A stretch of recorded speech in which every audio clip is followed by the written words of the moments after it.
We stand at long last at the ultimate stage of Sebastian Bach's systematic climb up the chromatic gamut, beginning at Do and ending at T, with all the major and minor possibilities covered, and thus, I suppose you could say, setting the stage in a leading tone kind of way for the second part of this monumental collection, composed 2 decades after the volume I'm completing with this video.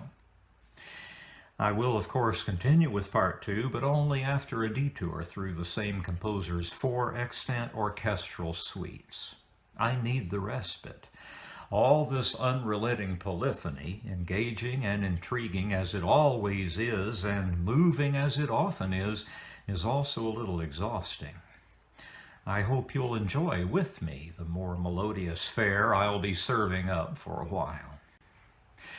When thinking of noteworthy compositions established on pitch class B, it's the minor mode that's usually in view, with Bach's B minor Mass being the work that comes immediately to most musicians' minds.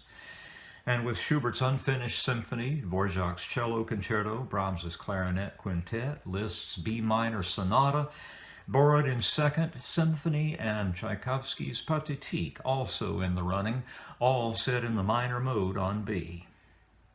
B minor may well have had a special kind of pull on Bach's sensibilities, something about its sound suggesting the monumental, certainly reflected in that Mass setting that is the summa of his sacred music.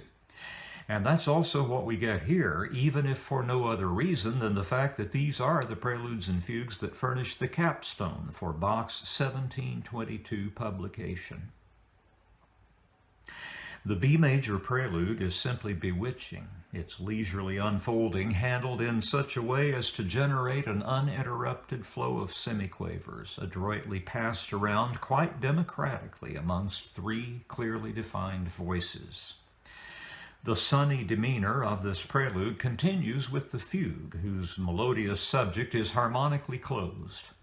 It might well occur to you as you hear it that such a subject would lend itself readily to treatment by inversion, and you'd be right.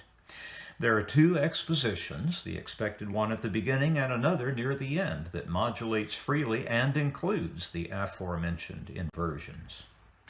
All of the material used in the developmental passages is derived from the subject itself, and the counter-subject spun off the subject at its first answer and used freely throughout the fugue.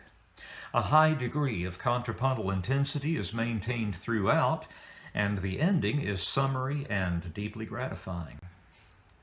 Once the mode shifts, we are in the presence of the awesome, in the best sense of that word. Bach opens this chapter with a prelude in 2 repeated strains, quite unlike anything else in Book 1.